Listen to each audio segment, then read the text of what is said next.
Halo sahabat, kembali lagi bersama saya di Alfat Films dan kali ini saya bakal membahas tentang Deddy Corbuzier, Fantastic Four, dan potensi sang pesulap sekaligus podcaster ini menjadi bagian dari Marvel Cinematic Universe. Tapi sebelum itu, klik tombol subscribe di bawah dan bunyikan loncengnya untuk video terupdate dari kami.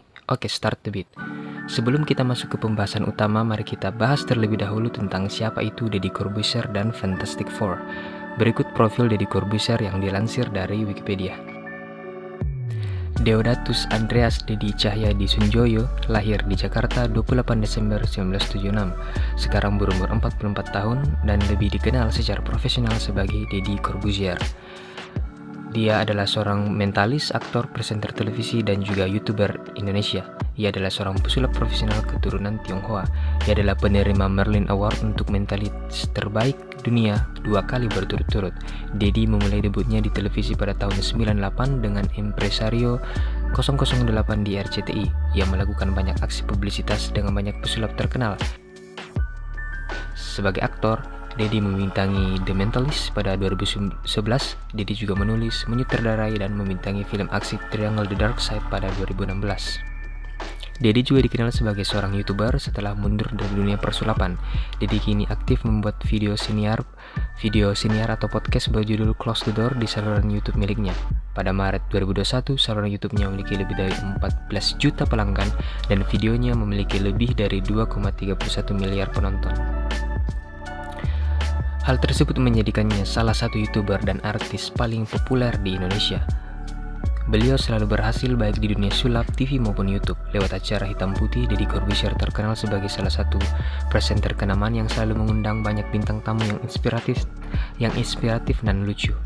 Hal itu berlanjut melalui YouTube dengan konten podcastnya yang sangat terkenal dan mempunyai view sangat banyak hingga jutaan di YouTube.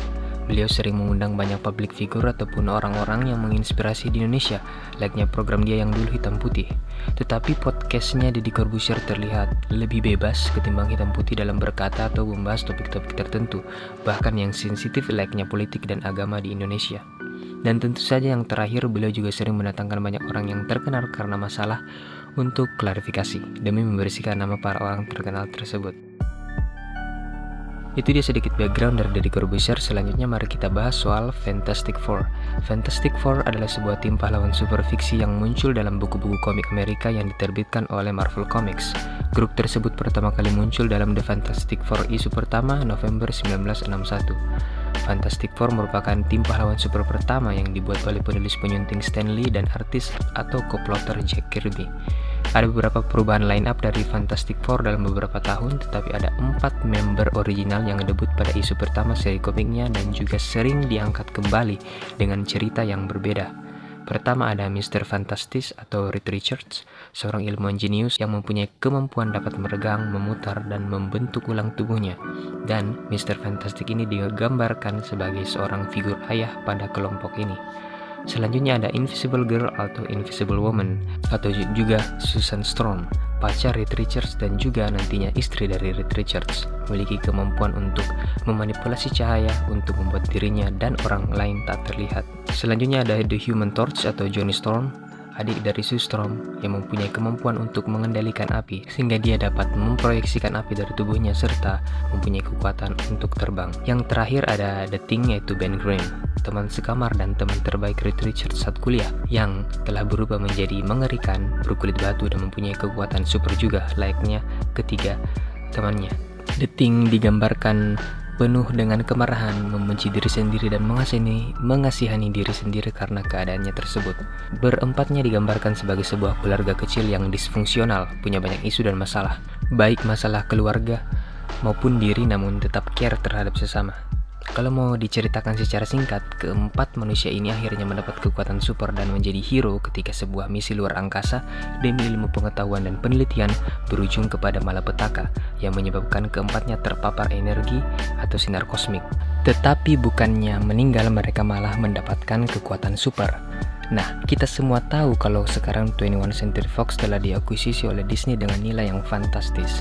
Dan aset-aset milik 21 Century Fox termasuk karakter Marvel yang dulu dijual ke 21 kini kembali lagi ke rumahnya. Salah satunya Fantastic Four. Tetapi sekarang film ini masih dalam tahap perkembangan, belum ada follow up-nya yang saya ketahui. Hingga beberapa hari yang lalu Deddy Corbuzier memposting sebuah gambar di Instagram memperlihatkan dirinya sedang duduk sambil membaca komik Fantastic Four isu yang ke-6.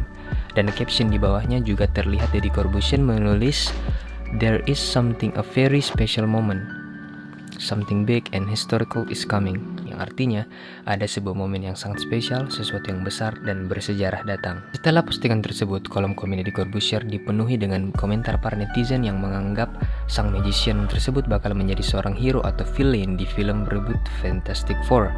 Dan salah satu teori awal paling kuat dan kayaknya juga paling cocok buat Deddy Corbuzier adalah dia bakal berperan sebagai The Thing. Karena tentu saja persona, karakter, dan perawakan beliau mirip dengan The Thing, mulai dari badan hingga kepalanya yang sama-sama botak. Tetapi apakah benar Disney dan Marvel tertarik menggait Deddy Corbuzier sebagai pemeran dalam film MCU dan bergabung dengan jajaran aktor dan aktris hebat lain di Hollywood macam Tom Holland dan Benedict Cumberbatch? Ternyata Deddy Corbuzier tidak akan join ke MCU. Faktanya Doi bakal menjadi seorang juri dalam ajang pencarian bakat yang dulu pernah terkenal dan jaya di Indonesia. Dan itu adalah Indonesia Mencari Bakat. Tepatnya Indonesia Mencari Bakat season yang kelima. Indonesia Mencari Bakat atau IMB adalah ajang pencarian bakat yang ditayangkan di Trans TV pada 2010 hingga 2014. 4 tahun acara ini telah mengudara dan dihentikan pada tahun yang keempat. Tetapi Trans TV mengejutkan kita semua karena setelah sekitar 7 tahun acara ini hilang, kini kembali lagi dengan line up juri yang baru dan juga lama. Pertama ada juri lama season yang keempat dan juga pernah menjadi juri tamu pada season kedua dan yang pertama, yaitu Deddy Corbuzier, dan 3 juri baru. Yang pertama ada desainer sekaligus entertainer Ivan Gunawan, aktris sekaligus penyanyi Cinta Laura, dan terakhir ada komika, penulis buku, aktor, sutradara, dan juga YouTuber terkenal Indonesia yaitu Raditya Dika. Keempat orang berbakat ini bakalan menjadi juri bagi para peserta Indonesia Mencari Bakat. Dan bukan cuma bakalan seru, tetapi dengan adanya Deddy Corbuzier, Raditya Dika, dan Ivan Gunawan, sudah pasti bakalan lucu abis. Dan jangan lupa mata kita tentu tidak akan terlepas dari sang aktris cantik Cinta Laura. Terakhir, acara ini bakalan dipandu oleh Rian Ibram yang seorang penyiar di Hard Rock FM dan juga sering memandu event-event nasional dan internasional. Sekarang, apa kalian sudah tahu kenapa Deddy Corbuzier mempost foto dirinya duduk sambil membaca komik Fantastic Four? Sepertinya sang Fantastic Four yang dimaksud di sini adalah dirinya dan para juri, dan Something Big is Coming adalah ajang pencarian bakat tersebut. Ini sebuah marketing yang bagus sekali yang ditunjukkan oleh Deddy Corbuzier sih. Karena kita semua jadi tertarik dan juga penasaran dengan Something Big is Coming ini sih. Di luar negeri, ajang pencarian bakat sangat populer, sebut saja America's Got Talent dan Britain Got Talent. Indonesia sendiri talent search show semacam ini sudah ada, tetapi yang sekarang biasanya hanya berfokus ke satu spesifik bakat, kayak Indonesian Idol, ajang pencarian bakat penyanyi, kemudian Stand Up Comedy Indonesia, ajang pencarian bakat komika di Indonesia tentunya. Sekarang dengan adanya IMB bakal ada banyak variasi talent-talent yang bakalan hadir dan menghibur kita di layar kaca. Dan ini bisa menjadi kesempatan untuk kita dan kayaknya sudah malas menonton TV karena banyaknya acara yang kurang menarik atau settingan. IMB selama 4 tahun telah menghadirkan sebuah acara pencarian bakat dan melahirkan banyak entertainer hebat layaknya Putri Ayu dan Hudson, kemudian dancer Brandon. Jadi kalian harus nonton si ajang pencarian bakat ini. Mulai dari line up juri yang asik dan lucu, kemudian potensi melihat banyak bakat-bakat dari anak Indonesia yang juga keren abis. Sepertinya itu saja untuk kali ini. Like jika kalian suka dengan video ini, share ke teman grup kalian, dan jangan lupa untuk klik tombol subscribe di bawah dan bunyikan loncengnya untuk video terupdate dari kami. Oke, cut the beat.